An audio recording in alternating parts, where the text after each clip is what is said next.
ಯಲಹಂಕದ ಕೋಗಿಲು ಲೇಔಟ್ನಲ್ಲಿ ಅಕ್ರಮ ಒತ್ತುವರಿ ತೆರವು ಕಾರ್ಯಾಚರಣೆ ಈಗಲೂ ಕೂಡ ತೀವ್ರಗೊಂಡಿದೆ.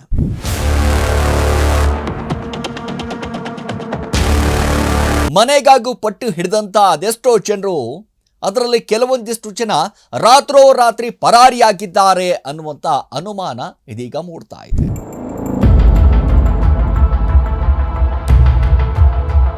ಒಟ್ನಲ್ಲಿ ಕೋಗಿಲು ಲೇಔಟ್ನಲ್ಲಿ ದಶಕಗಳಿಂದ ನಡೆಯುತ್ತಿದ್ದಂಥ ಅಕ್ರಮಗಳಿಗೆ ಈಗ ಬ್ರೇಕ್ ಬೀಳುವ ಲಕ್ಷಣಗಳು ದಟ್ಟವಾಗಿ ಎದ್ದು ಕಾಣ್ತಾ ಇದೆ.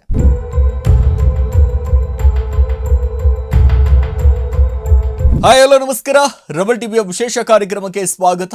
ನಾನು ಸಿರಾಜ್ ವಾಲಿಕಾರ್. ಯಲಹಂಕದ ಕೋಗಿಲು ಲೇಔಟ್ನಲ್ಲಿ ಅಕ್ರಮ ಒತ್ತುವರಿ ತೆರವು ಕಾರ್ಯಾಚರಣೆ ಈಗಲೂ ಕೂಡ ತೀವ್ರಗೊಂಡಿದೆ.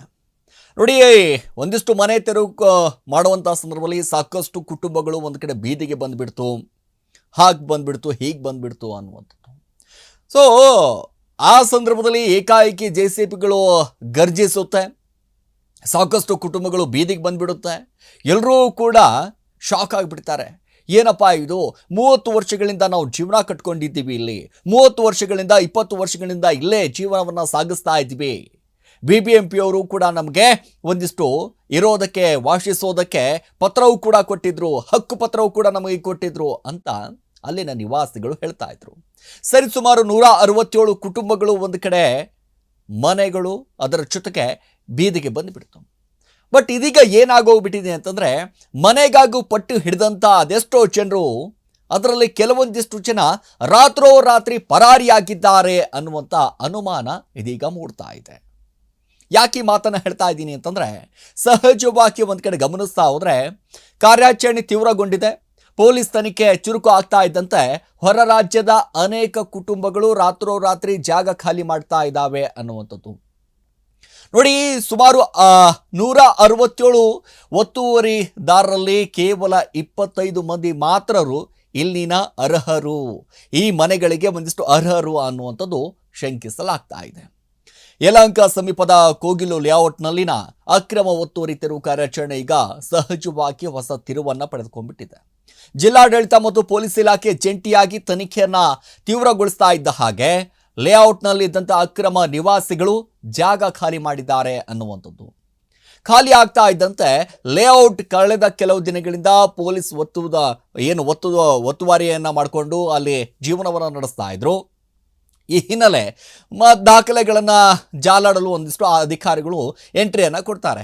ನೋಡಿ, 167 ಕುಟುಂಬಗಳು ಒಂದು ಕಡೆ ಸರ್ಕಾರದ ವಿರುದ್ಧ, ಅಲ್ಲಿರುವಂಥ ಅಧಿಕಾರಿಗಳ ವಿರುದ್ಧ, ಅಲ್ಲಿರುವಂಥ BBMP GBA ಅಧಿಕಾರಿಗಳ ವಿರುದ್ಧ ನೇರವಾಗಿ ಆಕ್ರೋಶವನ್ನು ವ್ಯಕ್ತಪಡಿಸುವಂಥ ಕೆಲಸ ಮಾಡ್ತಾರೆ. ಅದರ ಜೊತೆಗೆ ಕೃಷ್ಣ ಬೈರೇಗೌಡರ ವಿರುದ್ಧವೂ ಕೂಡ ಏಕಾಏಕಿ ಆಕ್ರೋಶವನ್ನು ವ್ಯಕ್ತಪಡಿಸ್ತಾರೆ. ನಮ್ಮ ಹೋಟ್ಗಾಗಿ ಮಾತ್ರ ನಮ್ಮನ್ನು ಯೂಸ್ ಮಾಡ್ಕೋತಾರೆ, ಉಳಿದ ಸಮಯದಲ್ಲಿ ನಮ್ಮ ಕಡೆ ನೋಡೋದು ಇಲ್ಲ ಅಂತ ಆರೋಪಗಳನ್ನು ಮಾಡ್ತಾ ಇದ್ರು. ಸೊ ಇದೀಗ ಹೌದಪ್ಪ, ಅಲ್ಲಿನ ಅರ್ಹರು ಯಾರಿದ್ದಾರೆ, ಇಲ್ಲಿನ ನಿವಾಸಿಗಳು ಯಾರು, ಹೊರ ರಾಜ್ಯದಿಂದ ಬಂದು ಇಲ್ಲಿ ಜೀವನ ನಡೆಸ್ತಾ ಇರೋದು ಯಾರು, ಹಾಗೆ ಹೀಗೆ ಅಂತ ಒಂದಿಷ್ಟು ಅಧಿಕಾರಿಗಳು ಅವರ ದಾಖಲೆಗಳನ್ನು ಪರಿಶೀಲನೆ ಮಾಡಬೇಕಾ ಅಂತ ಸೊ ಅಲ್ಲಿರುವಂಥ ಜಿಲ್ಲಾಧಿಕಾರಿಗಳಾಗಿರ್ಬೋದು, ಆ ಭಾಗದಲ್ಲಿ ಇರುವಂಥ ಪೊಲೀಸ್ ಇಲಾಖೆ ಆಗಿರ್ಬೋದು, ಜಂಟಿಯಾಗಿ ಒಂದಿಷ್ಟು ದಾಖಲೆಗಳನ್ನು ಜಾಲಾಡಲು ಆರಂಭ ಮಾಡುತ್ತೆ. ತನಿಖೆ ಚುರುಕು ಆಗ್ತಾ ಇದ್ದಂತೆ ಲೇಔಟ್ನಲ್ಲಿ ಇದ್ದಂಥ ಉತ್ತರ ಪ್ರದೇಶದ, ಆಂಧ್ರ ಪ್ರದೇಶದ ಮೂಲದ ಅನೇಕ ಕುಟುಂಬಗಳು ಮನೆಗಳನ್ನು ಖಾಲಿ ಮಾಡಿಕೊಂಡು ಪರಾರಿಯಾಗಿದ್ದಾರೆ ಅನ್ನುವಂಥದ್ದು. ವಿಶೇಷವಾಗಿ ಕೋಗಿಲು ಲೇಔಟ್ನ ಫಕೀರ್ ಬಡಾವಣೆಯ ಕೆಳಭಾಗದಲ್ಲೂ ಕೂಡ ಹೊರ ರಾಜ್ಯದ ಕುಟುಂಬಗಳು ಈಗ ಕಾಣಿಸುವಂತಿಲ್ಲ. ನಮ್ಮ ಬಳಿ ಎಲ್ಲ ಸರಿಯಾದ ದಾಖಲೆಗಳಿವೆ ಅಂತ ವಾಸುದಾರರು ಒಂದು ಕಡೆ ಪೊಲೀಸರ ವಿಚಾರಣೆಗೂ ಕೂಡ ಹೆದರಿ ರಾತ್ರೋರಾತ್ರಿ ಜಾಗ ಖಾಲಿ ಮಾಡಿರುವುದು ಹಲವು ಅನುಮಾನಗಳಿಗೆ ಎಡೆ ಮಾಡಿಕೊಡುವಂಥ ಕೆಲಸ ಆಗಿದೆ. ನೋಡಿ, ಒಟ್ಟು 167 ಒತ್ತುವರಿದಾರರ ಪೈಕಿ ಕೇವಲ 25 ಜನರು ಮಾತ್ರ ಮನೆ ಪಡೆಯಲು ಅರ್ಹರು ಎಂಬ ಪ್ರಾಥಮಿಕ ವರದಿ ಇದೀಗ ಲಭ್ಯ ಆಗಿದೆ. ಆದರೆ ಈ 25 ಜನರ ಹಿನ್ನೆಲೆಯನ್ನು ಪೊಲೀಸ್ ಅಧಿಕಾರಿಗಳು ಕುಲಂಕುಷವಾಗಿ ಪರಿಶೀಲನೆ ಮಾಡುವಂಥ ಕೆಲಸ ಮಾಡ್ತಾ ಇದ್ದಾರೆ. ಅವರ ಆಧಾರ್ ಕಾರ್ಡ್ ಆಗಿರ್ಬೋದು, ಮತದಾರರ ಗುರುತಿನ ಚೀಟಿ ಆಗಿರ್ಬೋದು ಮತ್ತು ಮೂಲ ಸ್ಥಳದ ಬಗ್ಗೆಯೂ ಕೂಡ ಒಂದಿಷ್ಟು ತನಿಖೆಯನ್ನು ಮಾಡ್ತಾ ಇದ್ದಾರೆ. ಅರ್ಹ ಪಟ್ಟಿ ಇನ್ನೂ ಅಂತಿಮವಾದಾಗ ಕಾರಣ ಒಂದಿಷ್ಟು ರಾಜೀವ್ ಗಾಂಧಿ ವಸತಿ ನಿಗಮಕ್ಕೆ ಒಂದಿಟ್ಟು ಸಲ್ಲಿಕೆ ಆಗಿಲ್ಲ. ಸೊ ಇವರನ್ನು ಮನೆ ಕೊಡಬೇಕು ಇನ್ನೂ ಅನ್ನುವಂಥದ್ದು ಯಾವಾಗ ಈ ಅರ್ಹ ಪಟ್ಟಿ ಏನಿದೆ ಇನ್ನೂ ಅಂತಿಮವಾಗದ ಕಾರಣದಿಂದಾಗಿ ರಾಜೀವ್ ಗಾಂಧಿ ವಸತಿ ನಿಗಮಕ್ಕೆ ಇನ್ನೂ ಸಲ್ಲಿಕೆ ಮಾಡಿಲ್ಲ. ಸೊ ಅಕ್ರಮವಾಗಿ ನೆಲೆಸಿರುವವರು ಮತ್ತು ನಕಲಿ ದಾಖಲೆಗಳನ್ನು ಸೃಷ್ಟಿಸಿ ಸರ್ಕಾರಿ ಸೌಲಭ್ಯವನ್ನು ಪಡೆಯುವಲು ಒಂದಿಷ್ಟು ಯತ್ನ ಮಾಡ್ತಾ ಇದ್ದವರ ವಿರುದ್ಧ ಸರ್ಕಾರ ಕಠಿಣ ಕ್ರಮವನ್ನ ತೆಗೆದುಕೊಳ್ಳೋದಕ್ಕೆ ಇದೀಗ ರೆಡಿ ಆಗಿಬಿಟ್ಟಿದೆ.